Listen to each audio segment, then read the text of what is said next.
ഇപ്പോൾ എം.വി. ഗോവിന്ദൻ മാധ്യമങ്ങളെ കാണുന്നുണ്ട്, അതിലേക്ക് പോകും. വിഭാഗങ്ങളെല്ലാം ചേർന്ന് എല്ലാം ഉള്ളതാണ് നാട്ടിൽ. അവരെല്ലാം ചേർന്ന് ഐക്യത്തോടെ മുന്നോട്ടേക്ക് പോകുന്നതായിരിക്കും നന്നാകുക. വർഗീയതയ്ക്കെതിരായും രാജ്യം അഭിമുഖീകരിക്കുന്ന ജനങ്ങളുടെ പ്രശ്നങ്ങൾക്ക് പരിഹാരം കാണുന്നതിന് വേണ്ടിയുള്ള നിരന്തരമായ ശ്രമത്തിൽ ഇവിടെയെല്ലാം ഐക്യം എങ്ങനെയാണ് രൂപം കൊണ്ടു വരുന്നത് എന്ന കാര്യം ചരിത്രത്തിൻ്റെ ഭാഗമായിട്ട് മാത്രമേ നമുക്ക് മനസ്സിലാക്കാനാവുള്ളൂ. പ്രാഥമികമായിട്ട് വിശകലനം ചെയ്താൽ എല്ലാ സാമുദായിക വിഭാഗങ്ങളും മതവിഭാഗങ്ങളും എല്ലാം ഐക്യപ്പെട്ട് സാഹോദര്യത്തോടെ മുന്നോട്ടേക്ക് പോവുകയാണ് വേണ്ടത്. സംഘർഷാത്മകമായ ഒരു സാഹചര്യമല്ല ഉണ്ടാവേണ്ടത് എന്ന് തന്നെയാണ് CPIM കാണുന്നത്. വ്യക്തിപരമല്ല ഞാൻ ആദ്യം പറഞ്ഞത്. ഞാൻ ഉറപ്പിച്ച് പറയുന്നത് നസ്രാണി വരെയുള്ള ഒരു ഐക്യമെന്നാണ്. പക്ഷെ ആ ഇതിൽ മുസ്ലിങ്ങൾ ഉണ്ടോ എന്ന് ചോദിച്ചപ്പോൾ ഇല്ല എന്നാണ് അദ്ദേഹം പറഞ്ഞത്. അത്തരത്തിലുള്ള ഐക്യം ശരിയാണോ? ഞാനിപ്പോൾ ഒരു കാര്യം പറഞ്ഞിട്ടുള്ളൂ. ഇതെല്ലാം എങ്ങനെയൊക്കെയാണ് രൂപപ്പെട്ട് വരിക എന്നുള്ളതിനെ സംബന്ധിച്ച് ഇപ്പോൾ നമുക്ക് പറയാൻ സാധിക്കില്ല.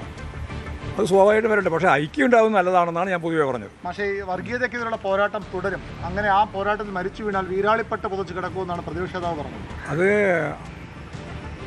യഥാർത്ഥത്തിൽ ജമാഅത്തെ ഇസ്ലാമിയുമായിട്ട് ചേർന്നുകൊണ്ടാണല്ലോ ഈ വീരാളിപ്പെട്ട് പോകേണ്ടത്. അതിന് ഇതുവരെ ഉറച്ചു ഒരു ഉത്തരം പറഞ്ഞിട്ടില്ലല്ലോ. RSSകാരൻ്റെ മുമ്പിൽ പോയിട്ട് വഴങ്ങി എന്നുള്ളതിനും മറുപടി പറഞ്ഞിട്ടില്ല. അതേപോലെ തന്നെ ജമാഅത്തെ ഇസ്ലാമിയെ ചേർത്ത് മുമ്പോട്ടേക്ക് പോകുന്നതിനെ അത് ഇനിയും തുടരും എന്നാണ് പറയുന്നത്. പിന്നെ എന്ത് വർഗീയതക്കെതിരായ പോരാട്ടം? വർഗീയതയുടെ ഒപ്പമാണ്. അത് RSS ആയാലും BJP ആയാലും അതുപോലെ തന്നെ ഈ പറയുന്ന ജമാഅത്തെ ഇസ്ലാമി ആയാലും SDP ആയാലും അതിൻ്റെ എല്ലാം ഒപ്പം ചേർന്ന് നിൽക്കുകയാണ്. എന്നിട്ട് വെറുതെ പറഞ്ഞുകൊണ്ടിരിക്കുക.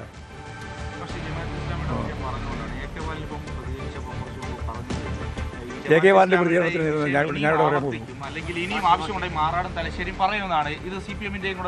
ഞാനിപ്പോൾ പറഞ്ഞത് എൻ്റെ പാർട്ടി നിലപാട്. അതായത് ജമാഅത്തെ ഇസ്ലാമിയെ UDF കൂട്ടിക്കൊണ്ടുപോവുക.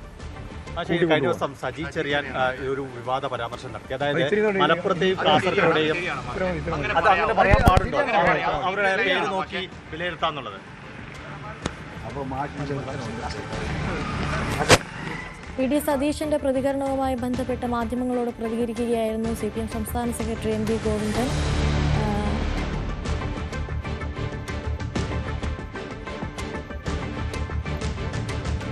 SNDP NSS ഐക്യം വ്യക്തിപരമായി കാണുന്നില്ല എന്നായിരുന്നു M.V. ഗോവിന്ദന്റെ മാധ്യമങ്ങളോടുള്ള പ്രതികരണം. ഇനി കൂടുതൽ പ്രതികരണങ്ങളിലേക്കൊന്നും അദ്ദേഹം കടക്കാൻ തയ്യാറായില്ല. ഇത്രയും മതി എന്നായിരുന്നു മാധ്യമങ്ങളോടുള്ള പ്രതികരണം അദ്ദേഹത്തിൻ്റെ. എങ്ങനെ രൂപപ്പെട്ടു വരുമെന്നറിയില്ല എന്നൊക്കെയുള്ള പ്രതികരണങ്ങളായിരുന്നു M.V. ഗോവിന്ദൻ മാധ്യമങ്ങളോട് അറിയിച്ചതിപ്പോൾ. മറ്റ് കൂടുതൽ വിവരങ്ങളുമായി VV അരുൺ ചേരുന്നുണ്ട്.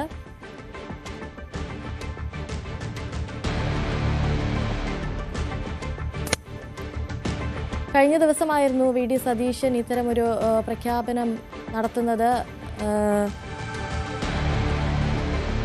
വർഗീയതയ്ക്കെതിരെയുള്ള പോരാട്ടം തുടരും, ഇനി തോൽക്കേണ്ടി വന്നാൽ വീരാളിപ്പെട്ട് പുതച്ച് കിടക്കുമെന്നായിരുന്നു VD സതീശന്റെ പ്രതികരണമുണ്ടായിരുന്നത്. അതിൽ പ്രതികരിക്കുകയായിരുന്നു M.V. ഗോവിന്ദൻ.